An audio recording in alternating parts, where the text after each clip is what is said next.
கரெக்டாக எவ்வளோ எடுத்தோமோ அதை மட்டும் ஊற்றிக்கலாம். அரைப்படி எக்ஸ்ட்ரா போடுங்களா? வேண்டாம், தண்ணி ஏன்னா இவ்வளோ இருக்குல்ல. சரிங்க செஃப், நீங்கள் சொல்கிறது தான் செஃப். தண்ணி எடுத்து பிடிச்சி ஊற்று. அரிசி போடுங்க செஃப். ஃபஸ்ட்டு அரிசியாக போடணும்.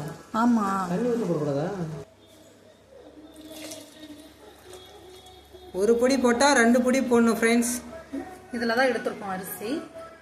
ஸோ இதில் 1.5 எடுத்தோம், 3 படி தண்ணி ஊற்றுறோம் ஃப்ரெண்ட்ஸ். இப்போ நம்ம தண்ணி ஊற்றியாச்சு. இப்போ நம்ம இதை மூடி உப்பு பார்த்துக்கலாம். ஃபஸ்ட்டு உப்பு பார்த்துட்டு அப்புறமேட்டு நம்ம மூடி வச்சிடலாம். உப்பு பார்க்கறதுக்குனே நான் ஒரு ஜீவன் பக்கத்தில் வச்சுருக்கேன், என்னோடய அசிஸ்டன்ட். வாமா இங்க அடி வெளுத்துருவேன்.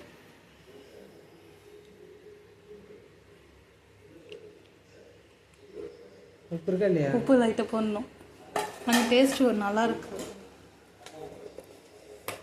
அப்படியே ரக்க கட்டி பறக்காத, சோறு ஆனதுக்கு அப்புறம் தான் தெரியும். இன்னும் கொஞ்சோண்டு பத்தலைன்னா இது மட்டும் தான் போடுறேன், போதும்.